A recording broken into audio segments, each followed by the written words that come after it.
So this $17.74 increase would get us to that 100-year replacement cycle within our sanitary sewer system. That's what it would take to get fully funded. Each one of these steps is a step in that direction and gets us to that point. And just to clarify, when you say that 100-year cycle, that is, we would be able to keep up with the rate of obsolescence and or decay in our infrastructure. Yes, that's correct. That's the ultimate goal, is to be able to fully fund the utilities. Utilities are required to fully fund themselves. We've gotten behind that, and we're trying to play catch up. Inflation is killing us.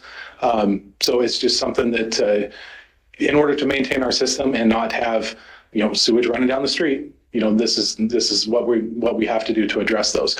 Much of our system is already 100 years old.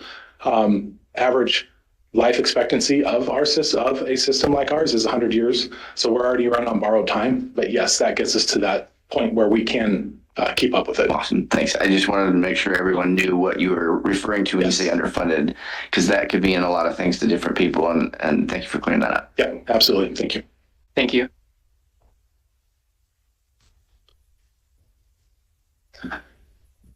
Okay, so the water is not in as good a shape as sewer. I think we are at just under 57% underfunded, so quite a bit more.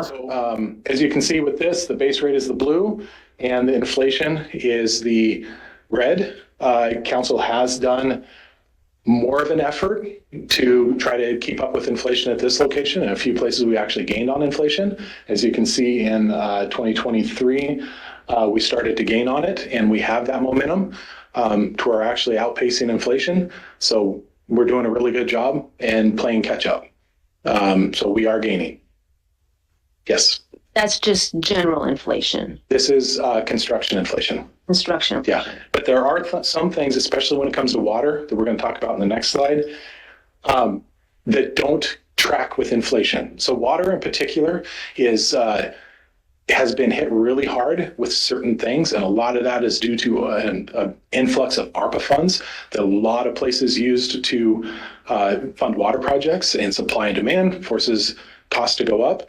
There was also with the war in Ukraine has really affected ductile iron pipe prices, which is what we build water lines with, and that is a huge result in the availability of, I think it's pig steel,